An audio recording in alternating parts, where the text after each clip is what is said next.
Like Yeah. what I find happens is people, like, they'll be living a life, right? And they'll start to shrink it, say, or they'll start to limit anxiety. So their comfort zone gets smaller and smaller, and they do less because they're stressed out or they're dealing with anxiety. So going to parties or going for a promotion or whatever, going on a date makes them anxious. So they say no, no, no. And then they become depressed.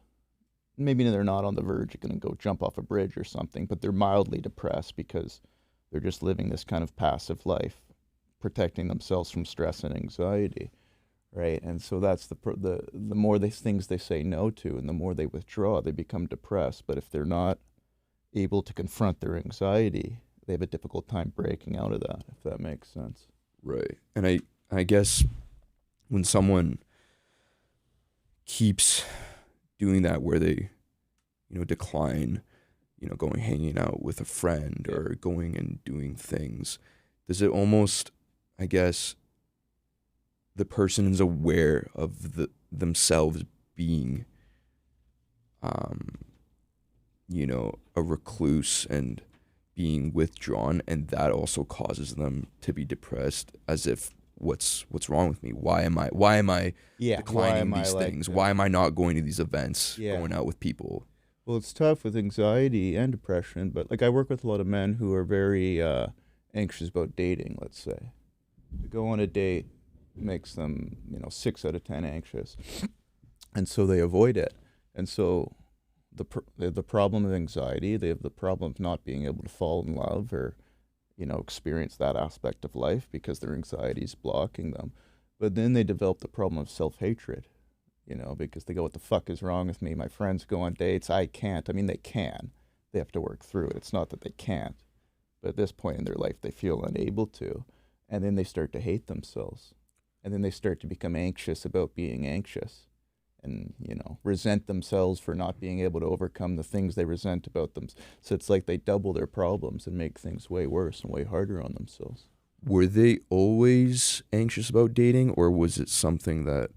It's a great question. There's no general, it's always this way. But for some people, like sometimes your anxiety just finds things to latch onto. So sometimes, let's say they were raised in a house with an incredibly strict parent or an alcoholic dad who beat them or something like this.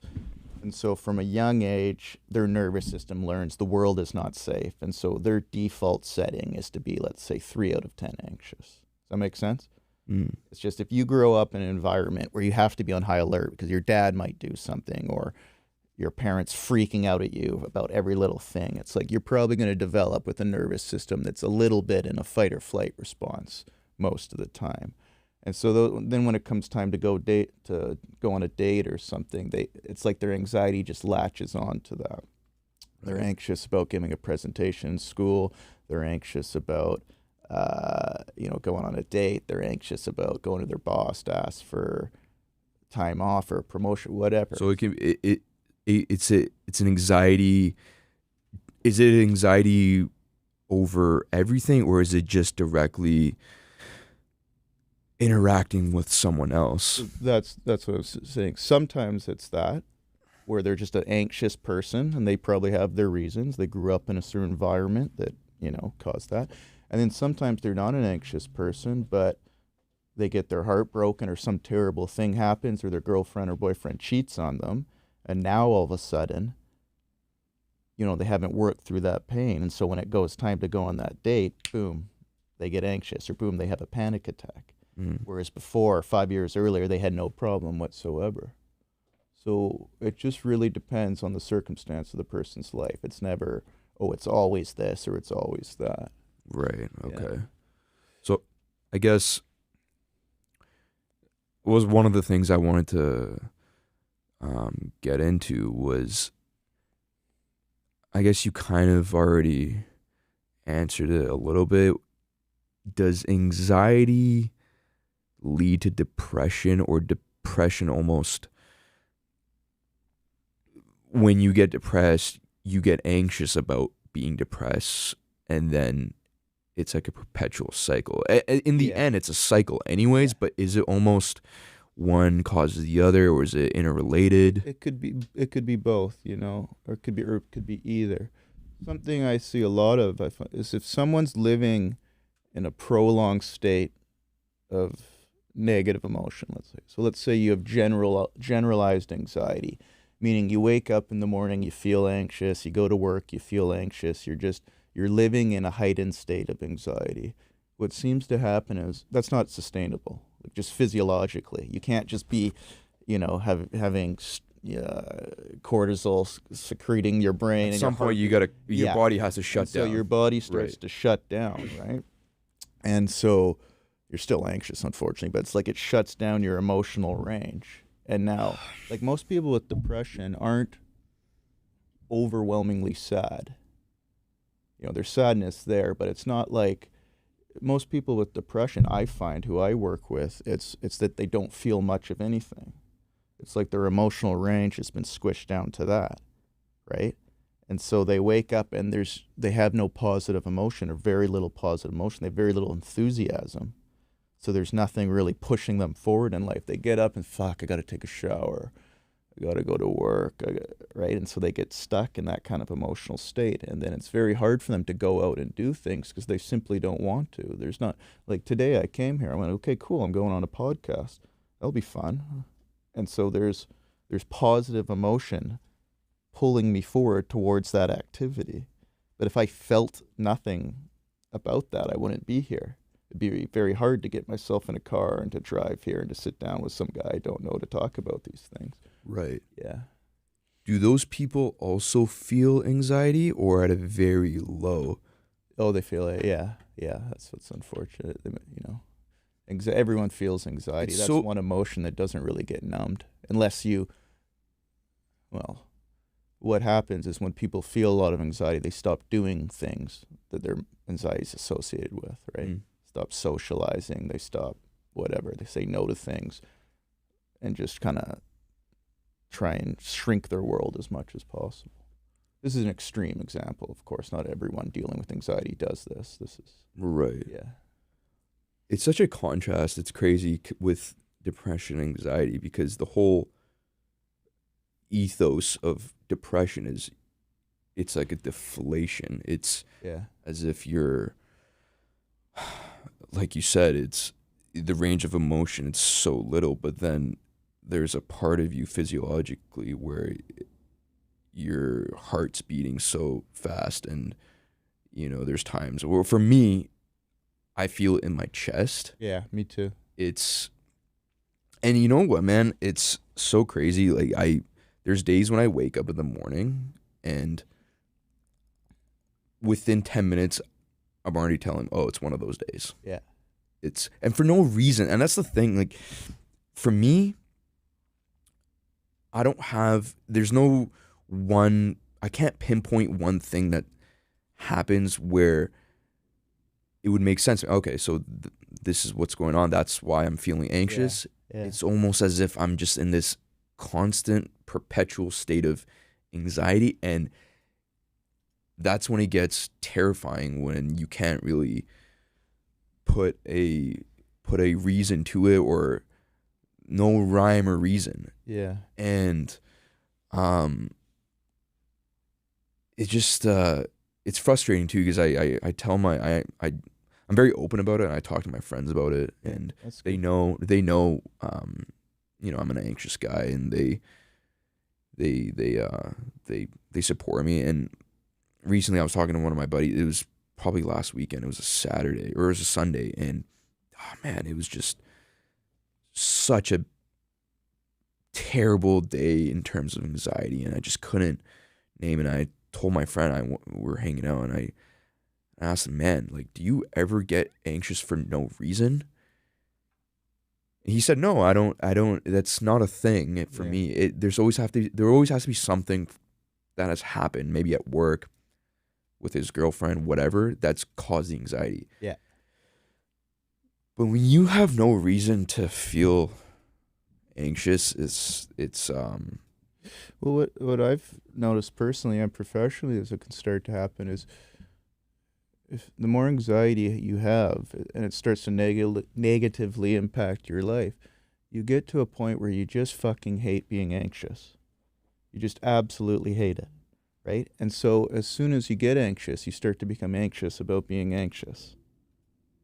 Does that make sense? Mm-hmm. So you wake up and you're doing fine, you have a shower, then all of a sudden, boom, your chest tightens, and now you're 3 out of 10 anxious, okay? And then, so it's just in your body, it's just physiological. Sorry, let me move here. Okay, and then your mind comes in and goes, oh, fuck, here we go again. It's okay, deep breaths, deep breath, it's not working. Okay, what did my therapist teach me? Oh, that's not working either. And so your mind's in a state of anxiety now. And as your mind starts to freak out or panic or try and suppress the anxiety and push against it, the body tenses even more. And now you're 6 out of 10 anxious. And when you're 6 out of 10 anxious, now your mind really gets going, right? So it's like your mind and body are feeding off each other.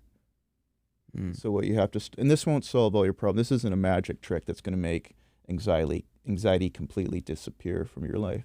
But what you want is to gather experiences of being 3 out of 10 anxious, because that's just your body. You're not choosing to have that response. You're doing nothing wrong. You know, who knows why it's happening, okay?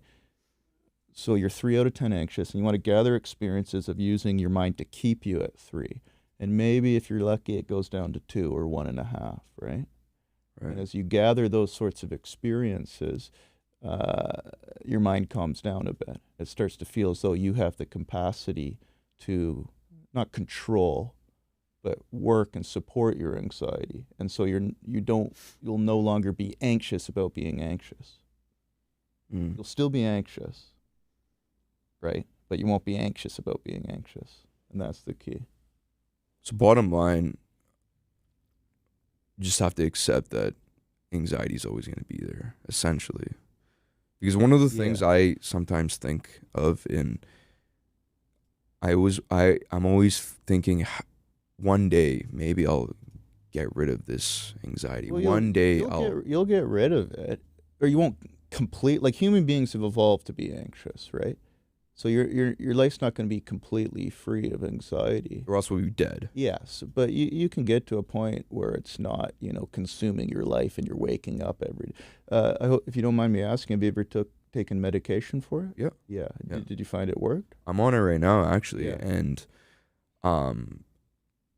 I actually went off of it for a couple months. A few weeks ago. It was the day on New Year's Day. I felt every symptom that's connected to anxiety for a week straight. Yeah. And I knew it was because I went off the medication and I had to go back on. I had to. Yeah. And it keeps me at bay. Yeah. It really does. And I advocate for medication, and if you really need it. Yeah. But yeah, I'm on it, and it's one of those things where, like I said before, I have a therapist. I work with him. He's given me tools throughout our time working together of how I can basically, be aware that this is anxiety. This is that this is something that's happening, and I'm not going crazy. It's just something.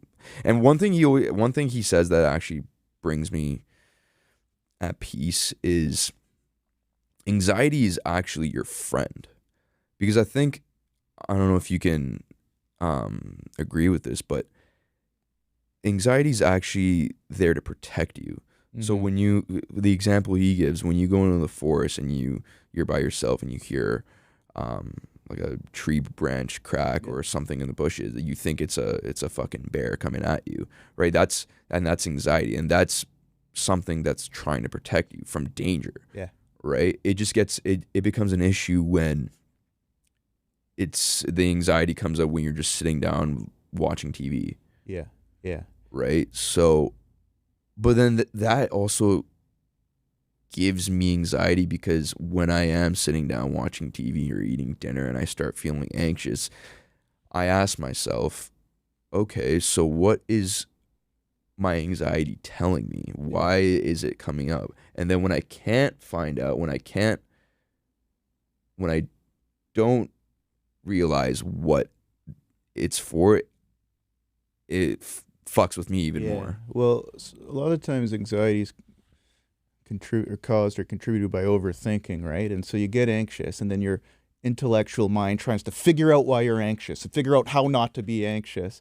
And it's like you start to overthink about the problem of overthinking, if that makes sense, right? Mm-hmm. Like, I can already tell, and this is normal, but I can tell, can't tell, but I assume you really don't like being anxious. And so when you get anxious, you start to suppress it. You start to fight it and try and push it away. Is that fair to say? Absolutely. Yeah. And so I don't think dealing with anxiety is an intellectual task. I don't think you outthink your anxiety. I think you look at your attitude towards the experience of being anxious. And you don't have to like it. You don't have to trick yourself into thinking it's some wonderful thing, because it's not. But the body gets anxious. You're watching TV and go, oh shit, my chest's a little tight. What the fuck? Why is this happening? Okay, so you've recognized the sensation of anxiety in your body, and then your mind starts to panic, essentially. I go, oh, fuck, why is this happening? Okay, is it something I ate? Is it, what's going on? And all that is more anxiety. And so what you're trying to do is empty your mind and have an attitude of acceptance, which sounds really, it's really simple, but it's difficult to do. Like, here's a little task. And again, this isn't a magic trick. This is just something you can try and start to do when you're 3 out of 10 anxious, to keep you at 3 out of 10, or maybe get down to 2 out of 10. So, like, right now, put your attention on your left foot. You don't have to look at it, but just tune into the sensation of your left foot. Okay, and unless you're injured there, I'm assuming as you do that, you're making no psychological comment whatsoever about the sensation in your left foot. You're not judging it as good or bad, or you're not trying to change it. You're not trying to suppress it. You're just neutrally paying attention to your left foot. One thing I am saying is, Mo, think of your left foot. Think of your left foot. Okay. Yeah. So there's a commentary in my head. Yeah, fair enough. So you're tuning into the task, but you're not trying to change anything about it. Right. We don't do that with anxiety. When we get anxious, we instantly try and change the experience, and obviously because it doesn't feel good. But that's kind of where the problem is in trying to change it, in trying to fight it off and going, oh, fuck, get away. Mm-hmm. We become anxious about being anxious and actually intensify the sensations in our body.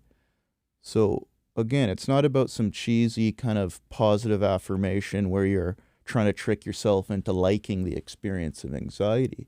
But what you're trying to do is just clear your mind, tune into the sensation in your chest. Don't ignore it. Don't pretend it's not there.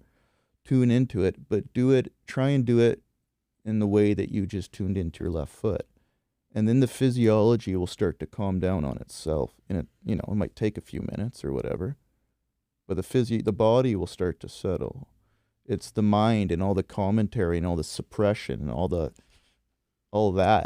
that jacks up the body and makes a little bit of anxiety while you're watching TV. All of a sudden, some terrible experience that just keeps going up and up and up. Is your anxiety mostly related to social stuff, do you find?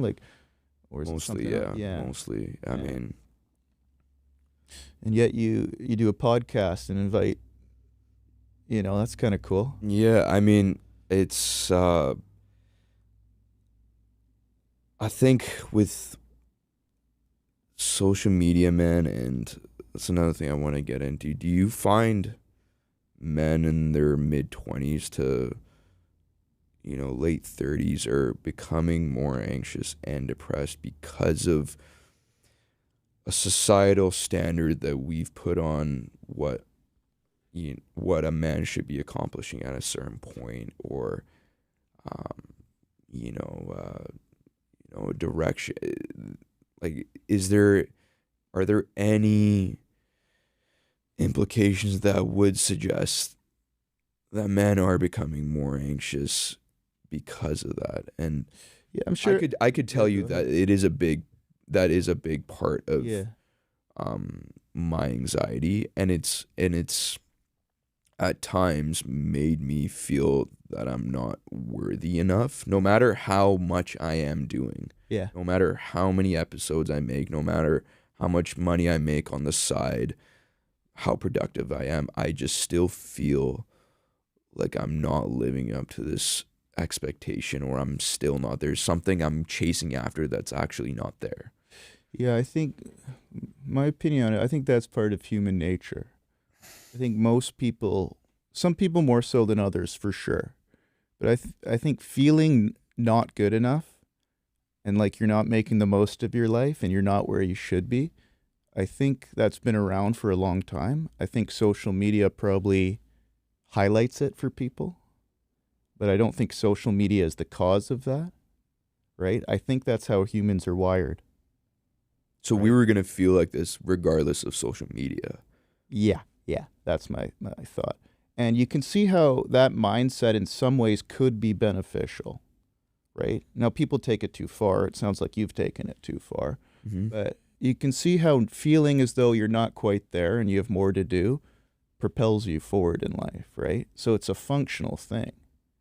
It just goes too far for some people. When it starts crippling the person, and Yeah, then it's too much. then it's too much. Yeah. Right. Yeah. But everyone does need that sense of, okay, I need to, start doing things. I got to be productive. Yeah. I got to I push for think this, strive for that.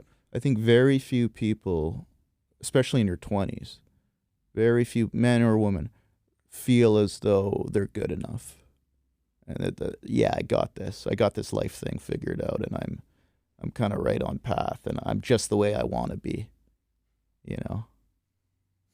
But I think social media intensifies it and puts it right in your face of what you don't have and who you're not. But like, I'm really interested in this the 20s, right? So I'm 33, and my parents are baby boomers, and so them and all their peers went to university, graduated, and had kids at 26, 27, whatever. Like, my mom had 3 kids by the time she was my age.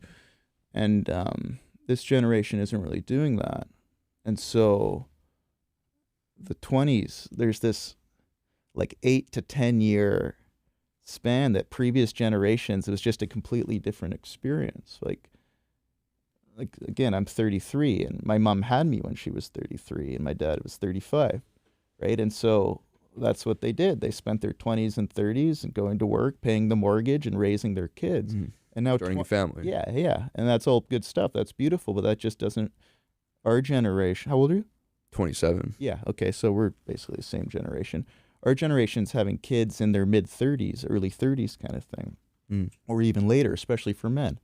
You can have a kid when you're 45 if you want. It's not ideal, but, right. And a lot of men are going to do that. And so the 20s has become this thing where people get their degree or whatever they do, and they get their job, and then it's kind of like, well, what do we do? Do we just go out on weekends and party or whatnot? And so it's this weird kind of time in people's lives where they're an adult, but they may still feel like they're still a kid, or they might think, fuck, I'm 26, but I'm just doing the same things I did when I was 22. And so I think a lot of young adults we're starting to navigate that and figure out, well, what should you do when you're 27 and 28, but you're not married with a mortgage and kids? What should your life look like and feel like and be like? And there's no right answer for that, right? No, there's definitely some wrong answers, but what are some of the wrong answers? No, it's more a joke than anything, but I think I guess let me take a stab at it here. I think your early 20s, most people, men, let's go with men. Men are preoccupied with pleasurable experiences, let's say. So kind of adventure and partying, getting high, getting laid, all the exciting stuff, right? And that's all part of their development. That's all well and good. They go out and they do that and whatever. And but like, it's not very, there's not much nutrition in it, let's say. Right? There's not much to growth, maybe? Yeah, or there exactly. Is. Right, okay. Yeah, right? So you go out and you do that, and you're 23 and 24 and 25, whatever. That's what 24-year-olds and 25-year-olds do. But, you're 28 now or 29, and you're doing the same thing, and it just doesn't work anymore. there's not enough to it. You need something more fulfilling, something with, more substance sort of thing. So that's I see a lot of people struggle with that. Is they're 20 clients. I mean, they're 28, but their life is the same as when they were 22, and it was fine when they were 22 or 23, but now they're 28 and they're somewhat depressed about it. Let's say, and yeah, go ahead. Is that something they're feeling by themselves, or is it also they're feeling that way because what society says you should be doing at 20 or 29? Because I know some men that are in their mid-30s that are still going to music festivals, doing all that, and they seem to be happy about it. And I asked, I asked one of my buddies, and I said, dude, are you ever gonna settle down? Are you gonna, start a family? He's pretty confident that he will, but just not yet, whenever he feels like it. And he doesn't feel like he has any pressure on it. So I guess, is it sort of a human nature thing that for when we get to 28, 29, we naturally start to chase after things that are more fulfilling? Or Yeah, I think it is. Or I think what happens is, and there are people, there's nothing wrong with going to a music festival, and there's nothing wrong with, like I said, our generation is having kids later. And so there's nothing wrong to having kids or whatever it is you want to do with your life, right. to settling down and doing that in your mid-30s as opposed to your late 20s sort of thing. But the people I work with, I think it has nothing to do with society personally. I think they start to feel it before they know it. So their conscience they start to feel a certain way about their life they're living, right? Before they intellectually understand that, oh, I have to start doing A, B, C, and D if I want to feel more vitality. They start feeling it before they come and tell you about it. This is how Or they tell themselves. Yeah, like I'm not suggesting people are sitting there, what am I trying to say? It's just a felt experience. Something starts to feel off. Something starts to feel like it's time to change. You might not think of it in those terms, but the life you're in just no longer gradually starts to feel more empty and less fulfilling. Yeah, satisfying. something like that. Right. Right. And then so you might be confused. Why am I like this? Am I depressed? Am I this? Am I that? You go to a therapist and start talking about it. I do appreciate guys like Gary Vee. I'm sure you love know Gary Vee. Yeah. And he's why I'm here, by the way. Yeah. Because I want to start doing TikTok and stuff for marketing, and he's always talking about how it's good just to get it's amazing. content and Yeah, so dude. I figured I'd TikTok come here is and so fucking good. I figured I'd come here and it really do grows this. the brand. And I've never even looked at it. I've never used it. I was very hesitant on starting it, and very I was like, fuck that. I really do, because the TikTok scene is just very childish. A lot of kids, a lot of like high school kids are into it, but it's definitely good to it's a key, I would say. What was I saying? So guys like Gary Vee, man, because one of the things I have anxiety about and I overthink about is my age. I'm getting older. How old are you? 27? 27. Yeah. And I just feel like, sometimes I feel that I need to be doing more. I should have been doing something different. I should be in a different place than I am now. Yeah. Right? And one thing I love, Gary, he always preaches on the fact that, dude, you have so much fucking time. You could be 65-year-olds are young still. And he always says that, and every time I see a post of him saying that, it makes me feel, it brings my anxiety from like a 7 to like a 4 or 5. Yeah. Because he's like, if you're under 30, don't even get me started. You're a baby. Yeah. If you're 40, you're a kid. Yeah. Right? So do you think, I guess... I think you can't understate how... Sorry, my mic's not working. Never mind. What were you going to say, though? I'm curious. What were you going to say, Alex? Yeah, we can paraphrase it or whatever. All right. Yeah, I think society plays a big factor in this stuff too, because we tend to I think the way we're raised and the sort of general way that we operate as human beings, a lot of it's dictated by, well, at this age you should be here at this point in your life. You know, at 25 you should be here, 35 you should be here, 45 you should be here, and whatever that is. And I think that plays a huge factor into just how we make big important life decisions. Yeah, for sure. And I think, for me, and it took me a long time. I'm 40. It took me until my mid 30s to kind of just stop caring about that stuff and just take that anxiety, and refocus that into positive energy about thinking, what can I do right now? What's making me happy? What's not making me happy? And reevaluate and just focus on that stuff, as opposed to all these external factors which I can't actually control. Yeah, well, you said you stop caring. I would say you let go of that. And I think that's part of maturing or becoming an adult, is let it. So these societal things, they exist. Other people's opinions of what we should and shouldn't do. But like, I think of it, people talk about stigma around therapy and mental health. You say, sometimes people don't go to therapy because of a stigma. And I think, yeah, the stigma exists, okay? But if you're unhappy in life and you think that it would be helpful for me to go to therapy and talk to someone, I could really gain something from that, but then you don't because you're worried about the stigma, it's like your problem isn't the stigma, it's that you care too much about what other people think.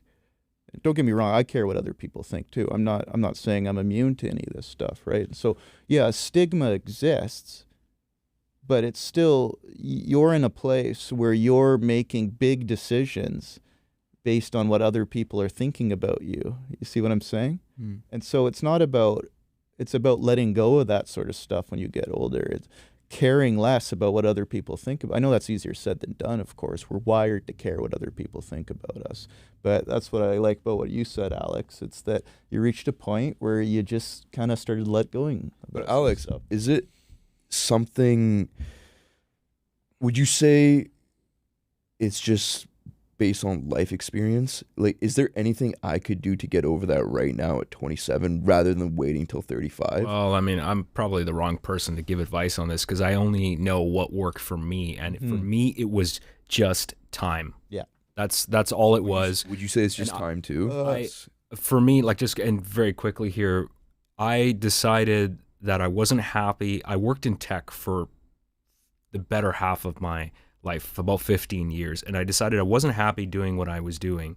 And so I decided I wanted to go back to school to do something completely different. I decided to go to BCIT, go into the broadcast program, because this is what I'm good at. I'd been podcasting just as a hobby for over a decade. I was comfortable in front of a microphone. I developed skills. I got better over time, and I thought, well, can I turn this into a business? Is this a job I could do and make money from? But what I found once I went to school, I actually had a lot of anxiety just going to school. I was 36. Everybody else in my class is 19 and 20. Yeah. And it took me about 6 months of getting over that. And I realized, you know what? Because I'm older, I'm actually a better student now. Yeah. I have more patience. I have experience. I have a lot of value that I bring to the table because of that maturity. You can see that was a turning point. People's life is so dictated by anxiety, right? Because your relationship to anxiety, it's not about anxiety, it's about your relationship to anxiety. And so to go back to school at 36 and be with a bunch of 19-year-olds made you anxious, okay? And so you had to do it. You just had to do it. You just had to suck it up. And then, like you said, in time, the anxiety dissolved. In time is, I'll say this about this sort of stuff we're talking about. It gets way easier, I think, in your 30s. 30s is still young. Like, my therapist is 80, It's cool to talk to a guy who's 80 years old. But the letting go of what other people think, it's, again, I'm not trying. I have heard that in your 30s is the time where you start getting over it. 25-year-olds are supposed to care what others people are think saying about them. But Right. again, I'm not trying to pretend like I'm immune to any of this stuff. I care what people think about me, but it doesn't consume me. It doesn't dictate my life and my choices. You know, it's like Alex felt weird going back to school around those 19-year-olds, and maybe they were thinking, who's this guy? God, he's old. And maybe they're thinking all sorts of negative things about him and, Right. and straight up judging him. You know, probably he's not. he's making presumptions and assumptions of what they're thinking of him. I'm too. sure a couple people thought that, you know, a little bit. It's probably way bigger in his head than it is in reality. They probably thought about it for 2 minutes, and they're like, "Oh, Exactly. dude, where are we going out this Exactly. weekend?" Or And so Yeah, at some fuck, point he that's was true. able to just say, okay, that's what reality is, or that's what it may be. There may be people judging me. There may be people thinking I'm weird for how old I am, and what's this guy been doing for the last 10 years? And at some point he said, okay, I accept that. That's just Well, I had to. I had no choice, because the thing is that there were two choices. Either let that anxiety consume me and think constantly every single day that I'm there that people feel weird that I'm there, or I can just focus on passing this program and getting good grades and moving past this and going into the career. The end goal, which is easy to lose sight of, is I want to get a job in this industry. And I just had to, because what was the other choice? Just dropping out? Well, that's a choice, but not. Sorry to interrupt. Lots of people would do that, you know. I would say your values, you put something in terms of your values above social judgment, or how the people in your life, what they think about you and whatnot. You had a bigger goal, a bigger objective. And because that was on top of the pyramid, I want to better myself, I want to better my life, then you didn't like the anxiety that came with people judging you, but it wasn't that you were going to base your decisions off that, because social whatever we're calling it wasn't at the top of the pyramid anymore. And that's what happens as you get older. Like, again, my therapist is 80. I love talking to old people, or my parents who are in their 60s and whatnot. It's like that's not a thing for them. They're not concerned. I mean, probably a little bit. They're not concerned what their peers think about them. But when you're 25, 6, and it starts to change at 27. 27 is a very important age. I'm sure you know about the 27 Club, all the people who die at 27 and all that. Is that a thing? That's, celebrities who die at 27, yeah. Anyways, but that's when most people come to therapy, I would say. That's the most common age of someone entering therapy, is at 27. I have a theory for that. It's, you graduate high school, you're thrown into the world, you go do something, you go traveling, or you get an undergrad or whatever, you do something for a couple years, few years, okay, and then you get a career around 25 or something, and then you spend a couple years working to get a promotion, to climb a ladder of some sort, right? And then around 27 or 28, people tend to stop and go, wait a minute, how did I even get here? You know, whose life is this? Who am I? Those sort of existential questions. 27 is when you start to develop more self-awareness, I think. You're approaching 30. You're really into adulthood. You know, I don't know if when you're 23, you're an adult, but you don't really feel like an adult. Yeah, you're thinking back even when I'm 24. I'm a fucking kid. Exactly. So 27 is where you start to go, okay, you know, what am I doing here? And so you start to reassess, and that can bring on a ton of anxiety. You know, the more self-aware you become, the more anxious you can become. So 27 is a really cool age. It's a lot of anxiety in it, I'll tell you that much. Yeah. I mean, and that's another thing I want to get into. I just feel also people don't realize the different directions mental health can go in terms of the different complexities of it. Okay. Like, Alex, you know, the story I told you about the show and the actress. How do you even explain that to anyone without people being like, what the Well, I don't know if we want to say, let's not say exactly who it is. Do you want me to explain it, or?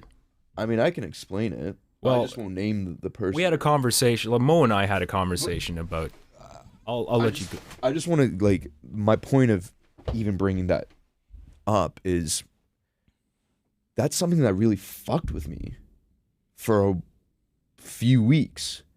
And it's something so bizarre that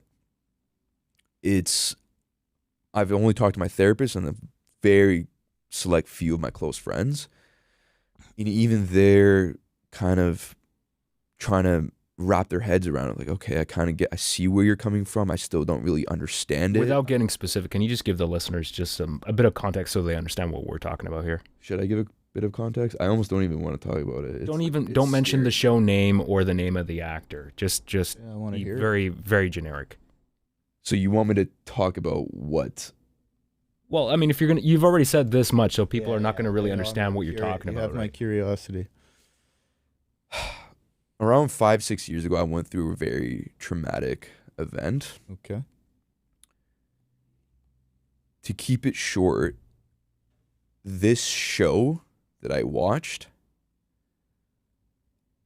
it was as if I was put in a time machine and brought back to that time. Yeah. But what gets weird is that the source of that, the variable of what caused that trauma 5 years ago isn't the thing that is triggering it. It's something in the show. Yeah. Well, that happens all the time to people. Not all the time, but sorry to interrupt. It's just that people will have a strong emotional reaction to a fiction show because there's something in it that resonates with them and brings up some issue that they haven't processed or they haven't come to terms with or whatever. Yeah. Specifically, it was the way that person looked. Yeah, the way the person looked. It reminded you of that. Carried herself, talked. Yeah. I quite literally remember sitting and watching the show and thinking, "Oh my God, this is." It's uncanny how similar this whole situation and acting and just body language and communication of this person is the same. And it was as if every single emotion and trigger that I had 5-6 years ago came all the way to the surface, and I'm just sitting there thinking, oh my God, here we go again. Now here's where I find it, this is the more fascinating thing for me, which I would love to get Aaron's input on, is why would you want to interview that person on your podcast knowing that? What's the you interviewed the actress? Well, he was talking about inviting the actor on the show. So I have this weird obsession with having her on the podcast. My favorite quote. Do you know who Carl Jung is? Have you ever heard of Carl Jung? Yeah. He's the man. He's got a great quote that says, "What you need most is where you least want to look." And so I love that you were thinking of doing that. If some actress triggers you so much and brings all this stuff up, I think the healthiest thing you could do is probably confront the original person. You know, I don't know the context of what you're talking about. I'll tell you more after. Yeah. But it's this idea kind of in psychology and therapy, what you need most is where you least want to look. Whatever you're resisting and pushing away within yourself, you need to go right into. But, if someone's terrified and anxious about swimming, you don't push them into the deep end and say, go swim. So, you do it gradually. You do it in a safe environment. But that is the kind of essence of therapy. It's like, let's talk about the shit you don't want to talk about that makes you uncomfortable. There's more to it than that, of course. So you're saying like the source of it being the actress, me wanting to bring her on the podcast, I'm almost wanting to confront that. Yeah. The thing is, though, it's pretty much, as of right now, it's near impossible for me to bring her on. So it's one of those things. It's not it's bizarre in that sense where it's almost fictional. It's fictional because of who this person is. Yeah, it's not someone where I can, get in contact with within 10 minutes. Yeah, or call up. Yeah, but I like that. That's where your head's at, or that's your attitude towards that sort of stuff. Is let's do it. Let's bring her on. If it doesn't happen, it doesn't happen. Fair enough. But I think that's. I would recommend EMDR therapy. Have you ever heard of that? No. It's specifically for. It's not talk therapy, so you're not going to sit there and have a 50-minute conversation with it's something different. I won't go into it, but it's specifically designed for people who've had kind of like singular traumatic events, or something's happened, and now when they have a flashback or they see someone who reminds them of someone, their body goes into a strong fight or flight response, essentially, right? And so that's trauma, essentially, is that something's happened in the past, it's in the past, but things in the present trigger it, and it's like it's happening all over again, right? And so EMDR is good for people who are struggling with that sort of thing. Right. You know, someone gets in a car accident, all of a sudden they can't get in a car because they have a panic attack, and they're doing talk therapy, and it's nice, and they like their therapist, and they're getting some skills, and it's helpful, but they still can't get in a car, right? Because it's not an intellectual thing. It's just that part of the brain gets so triggered, and then the physiology is overwhelming. That's what EMDR is really good for. So it's not even that weird, the story. No, there's a famous book called The Body Keeps the Score. It's actually not that, the title's great. Yeah. And the author's got a bunch of stuff on YouTube he's a really interesting. So the body keeps the score, right? So something happens to you, and it's an emotional response. Our emotions are in our body, right? Okay, and so 5 years goes by or whatever, and so it's in the past, you know, you don't think about it too much, but the body keeps the score, and so you're watching this movie, and the actress reminds you of whatever happened to you, and boom, your body starts freaking out. You know, like I've worked with one man, a gay guy, and he was, this is a little dark and harsh to go into, but should I? I mean, what do you think, Alex?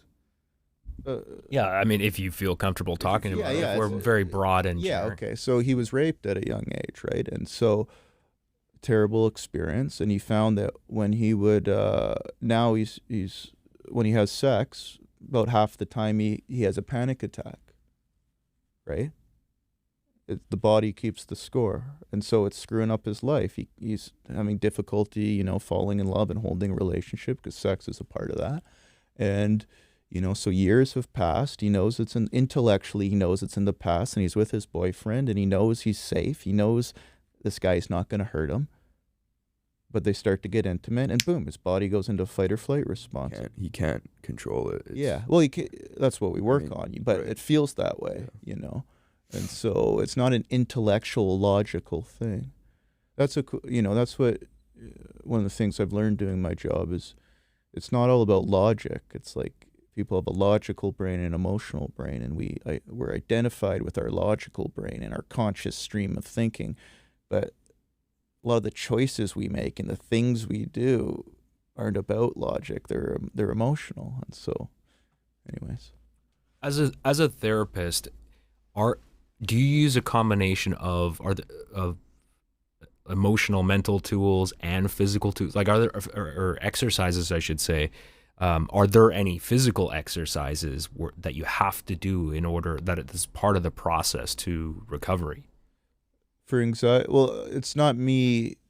Like, I'm big on that. I think, like I said, sometimes anxiety is an issue of overthinking, and then we try and solve that issue intellectually. We try and solve the issue of overthinking with our overthinking mind, and all we do is get more anxious, right? So after this, I'm going to jiu-jitsu. I do jiu-jitsu 4 times a week.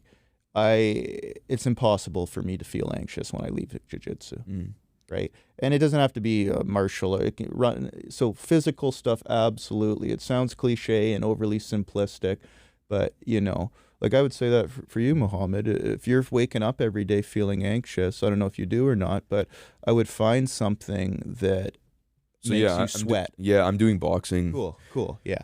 Again, it's not going to solve all your problems, but that's a way of calming your nervous system, right? The endorphins get flowing, you break a sweat, you think less while you're doing that, and so you've had that experience, and then you're leaving, and it's 1 o'clock in the afternoon, and your body feels better. You still got to work on your mind, because if you're thinking too negatively and worrying about stuff in the future, you're going to become anxious, but your body's in a better place now, and so you have more of a foundation for better mental health. So I absolutely, yeah.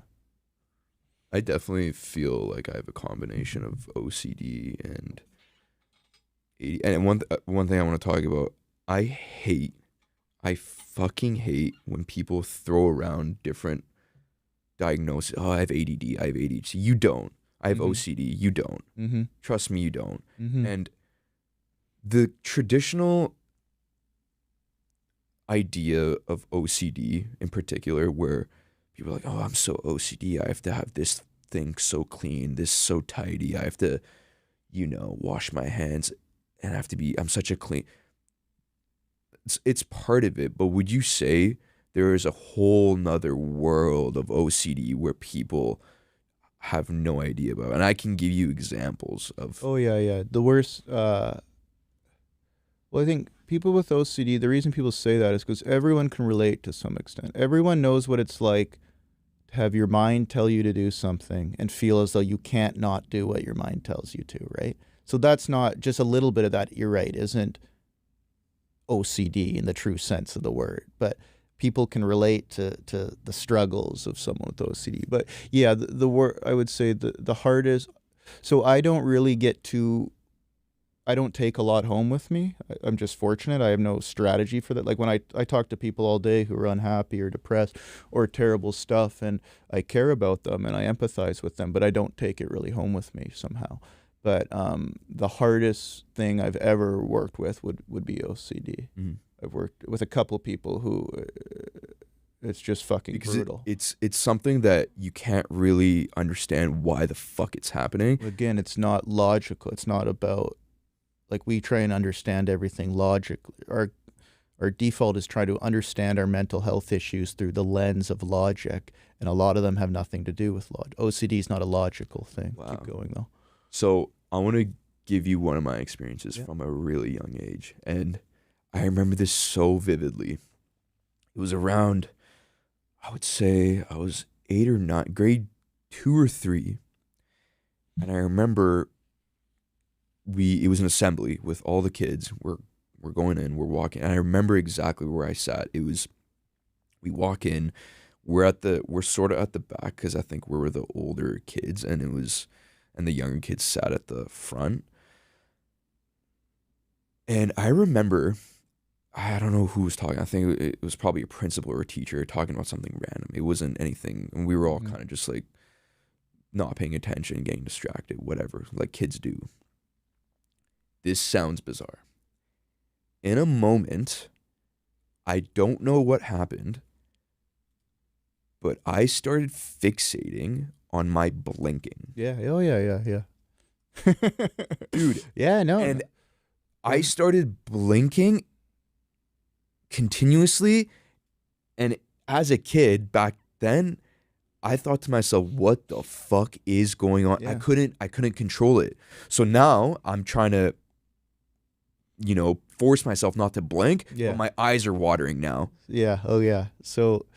No, I find OCD fascinating. Well, first of all, is that even OCD, or is that anxiety, a mix of? I don't think it matters too much what we call it, but I think to be a human being is absolutely ridiculous. Okay, what I mean by that is we're just used to it, right? And so it's normal to us, but we forget how ridiculous, we can't really appreciate what a ridiculous experience it is to be a human being.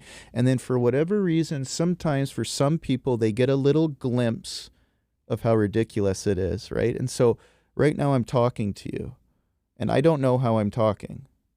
My mouth and tongue do. And so I'm perfectly shaping my mouth and tongue to send vibrations out towards you, which is expressing meaning and whatnot, right? And so it's a ridiculous thing. We don't know how to do this, and yet we're doing it right now. And some people get in their head about these, or blinking. The fact that your eyes close and then open. They start thinking about these things. And then once they start thinking about them, they can't not think about them. Or they can, but it feels like, right? And so if I'm sitting here talking to you, but all of a sudden I start thinking how weird it is, the act of talking, and how weird that is, it becomes all of a sudden very difficult to talk. That's true, man. And so holy shit. It's like I've worked with musicians before, And sometimes they get in their own head. So they're a guitar player and they're playing and they know how to play the guitar. They've been playing it their whole life. And all of a sudden they screw up or they fuck up and whatnot. So now they really start thinking about where to put their fingers and how to do that and how to strum the chords and whatnot. And now all of a sudden they can't play the guitar. They can, but they can't play it like they used to, right? Because to play the guitar, you have to not think about playing the guitar. Right. Or you have to think about it a little bit. And then just shut your brain off and surrender to some deeper part of your brain that just takes over, right? And so what happens sometimes with OCD, again, I don't know if we need to call it OCD, is for whatever reason, you start thinking about blinking. Or for me, I start thinking about the act of actually talking and moving my mouth to communicate meaning to you in verbal form. And we get kind of stuck in this place within ourselves. And then it's tough to just kind of shut our brain off and go back to doing that. But the key with OCD stuff is you get a thought or an urge. You get the thought about blinking, and you really don't want to think that, right? You go, oh fuck! It happens to me sometimes too, to this day. So let's say I'm sitting here right now and I'm thinking, well, I have ankle socks on, but let's say I have dress socks on, and I'm doing therapy or on a podcast talking to you, and I think, oh shit, my right sock is higher than my left sock, and that's uncomfortable. I wish my socks were even, right? But I can't just interrupt this podcast to adjust my socks. I'll look like a, whatever. And so I think, okay, don't think that. Don't think about it. Focus on Muhammad. And then that thought comes back in my mind and goes, adjust your socks. And I go, fuck, leave me alone. I'm trying to right? And so my relationship to that thought is a negative one. I don't want to think that. So as soon as I think that, that thought is charged with negative emotion, is charged with stress and anxiety. And because it's charged with stress and anxiety, it sticks in my brain, and I have a very difficult time getting rid of it, right? So it's not the thought. You have a million thoughts a day that just come in your head, okay? You can't really control what shows up in your head. I mean, you can maybe a little bit, but so that thought comes in. It's all to do with my relationship to that OCD type thought. And it's like anxiety again, just accepting it. If I can be somewhat okay with the fact that there's a part of my brain, for whatever reason, that when I'm talking to you produces thoughts about my socks and how even or not even they are, if I can genuinely be okay that that's just part of my human experience, that thought won't stick around for too long. But if I'm going, oh, fuck, I'm so OCD. Oh, okay, don't think about it. Don't think about it. It's going to stay in there, and then you're going to want to do what it's telling you to do. So that go ahead. I mean, I guess, how can someone, it's easier said than done. Yeah, I would meditate every single day for 10 or 15 minutes. So I'll explain that. What time is it, by the way? 12. Jesus Christ. Okay. Jesus Christ. Yeah. Okay. I would meditate meditating's a buzzword, or it's very cliche, everyone's throwing around, but here's the deal is if you want to change your body, right, you go to the gym and you put your body in certain conditions to cause it to adapt. People want to change their mind, right, but they don't really do anything to cause the change. So that's what meditation is, especially for OCD or ADHD or addiction stuff, where someone's very impulsive and they have a tough time not doing what their mind's telling them to do. Meditation is the perfect exercise to cause the changes. And what would you say the best way to meditate? Because there's so many different apps I wouldn't do any. So for the stuff we're talking about, and again, I'm not pretending to be an expert. I'm not saying that this is going to solve everyone's problems, but this is my lived and some professional experience. I would lie down for 10 minutes and I would do nothing. Okay, I wouldn't follow an app. I wouldn't do any guided breath work. I would simply sit there and observe your own mind, because here's probably what's going to happen. You're going to lie down, and within 5 seconds, your mind is going to produce the thought, this is fucking stupid. Why am I doing this? This isn't going to help me at all, right? And then your mind's going to try and get you to stop meditating, because it doesn't like to be still and just sit with itself. It wants some sort of stimulation. It wants to, whatever, right? And so you put yourself in you put your mind in the last situation it wants to be in, with nothing to do. And it's going to create a bunch of impulses and urges for you that you're going to have, right? And so let's call that resistance. Your mind goes, fuck this, let's do something else. And all of a sudden you're struggling to meditate. Okay, that's not an obstacle to your meditation. That is the meditation. That is the practice. So your job is to simply observe it and detach from it. Okay, so what I mean by that is just to be aware that your mind is producing that thought, and don't try and not have the thought. You don't need to feed it. You don't need to do anything with it, right? Because you've committed to meditate for 10 minutes. And so don't give up. That's the whole thing, is don't listen to the thought, right? And that's you practicing not taking your mind and your urges so seriously. You still have them. They're still part of your experience, but you're not identified with them. So like I meditate, I don't do it that often these days, but I used to be really into it. And when I first started, that was my experience, is my mind would resist and I'd have to use willpower to get through it. And it would get chaotic. Yeah, it was like OCD. Because there's like back and forth where it's like, fuck, I'm meditating. Come on. Like, please, like, get to the objective of meditation. And so I had to use willpower to not listen to that urge and just give up, right? So now when I meditate, I still have that exact same thought within 5 seconds every time, but there's no compulsion to it, very little compulsion to it. There's very little emotional reaction. So my mind produces that thought because it's just when I put myself in that situation, my conditioned mind comes up with that thought, but I don't have the strong urge to it, right? It's like there's a space between me and my own mind, and I can just observe the thought and go, oh, just like I can observe the thought, my right sock is higher than my left sock, and my mind thinks that's a problem. Oh, that's interesting. I'm thinking that right now. Okay. Right. And so that's the value in meditation. And that's what someone with OCD needs to do. It's not about not having OCD-like thoughts. It's about having those thoughts come in your mind and having enough presence in yourself, enough awareness, enough consciousness, whatever you want to call it, that there's more to you in that moment, that whatever impulse or thought your mind happens to have produced. Mm-hmm. Easier said than done, but that's why it takes practice. That's why I would do it every day for 10 minutes in the morning or afternoon. I just make it a habit, right? And your mind will change over time if you do it. If you do it once, nothing's going to happen. Right. Yeah. I guess, man, one of the biggest things I've learned today is when these things do come up, we think that there's a logical way to get out of it. These mental health struggles. There's no logic to it at the end of the day. Well, there is a bit. Logic has its place. I'm just saying a lot of issues are emotional issues. And then we try and, like anxiety, you have to work on your attitude towards the experience of being anxious, right? Because it's always going to be there. It's a part of human life. Now, you don't have to be overwhelmed by it and have an anxiety disorder. That's not your destiny to be that way your whole life. But, don't try and approach your anxiety through your intellect, i.e., how can I solve this problem and fix it? Just work on the attitude you have towards the experience of sitting down to watch TV and becoming 3 out of 10 anxious. And if you can, it's easier said than done, but if you can get yourself to a place where you're genuinely somewhat okay, that this is just part of your experience, of being Muhammad, is that for whatever reason, might have to do with your childhood, who knows, might be society, might be this, you're a bit anxious. And so you deal with anxiety. And if you can be somewhat okay with the fact that when you get triggered, that's happening, your anxiety will start to calm down.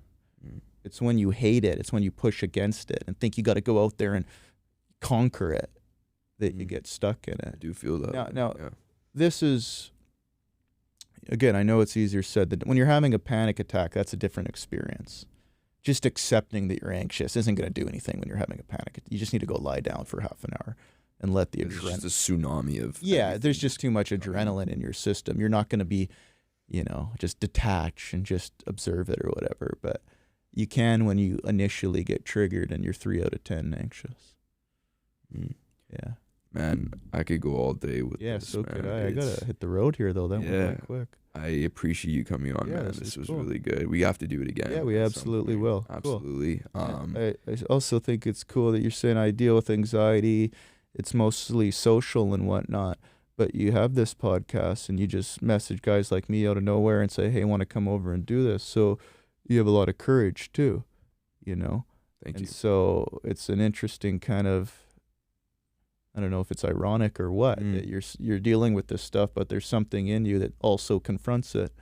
you know, and I think that was Well, one thing, man, I talked to a lot of men like around that are close to my friends, and you know, men that I meet at the gym or whatever, and right off the bat, we get into a very intimate convo about mental health and things Mhm. like that. And the one common theme that always comes up is they don't really have anyone to talk to. They always suppress it because it's not manly to talk about it. And I think, I don't know, maybe my destiny on this earth is to bring that awareness for men, and this is the path that, and I enjoy talking about it because it gives me a peace of mind because I go through it every day.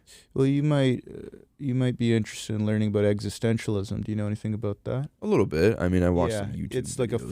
philosophy. But anyways, I know we're running out of time or whatever, but existentialists basically have the mindset that life is very difficult. We're all going to die. Everyone we know is going to cease to exist.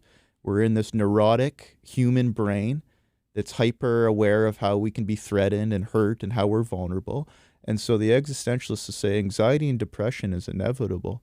Now, they also say life is beautiful and full of purpose, but you have to go find the purpose. So it's not just a negative thing, you know, but they say it's normal to be anxious. Of course you're anxious. Look around. Look at the circumstance we're in.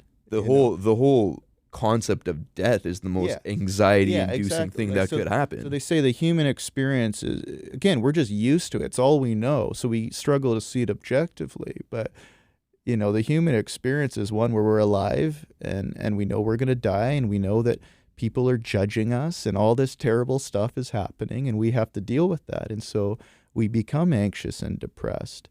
And then the task is to create a life that's full of meaning and purpose to balance that, essentially. If you don't have the meaning and purpose, then all it is the anxiety and the stress and that stuff. But I like that philosophy, or that, because it normalizes the experience of being anxious and depressed, right? It's not acceptable. It puts you at peace almost, they say knowing it's that inevitable. this is inevitable. Yeah. Cool. Appreciate it, man. Thank you. This is great. Aaron Johnstone, mental health therapist. Thank you for coming on, man. This was episode 34. Enjoy your 24. Aaron, you want to plug your website? Oh, Where yeah. can people Well, find the you? websites, I'm getting it redone right now, actually. But my Instagram, I post content on Instagram, and I get clients there. People message me, whatnot. So it's just Aaron Johnstone Therapy. Awesome. Thank you for coming on, man. This is really good. Guys. We could have gone on for another 3 hours, honestly. Yeah. I gotta hit the road. You gotta head out. Okay. Jiu-jitsu. Fuck some right. people up. Appreciate it, man. Enjoy your What 24. happens. It's more the other way around. Oh, man. So, okay.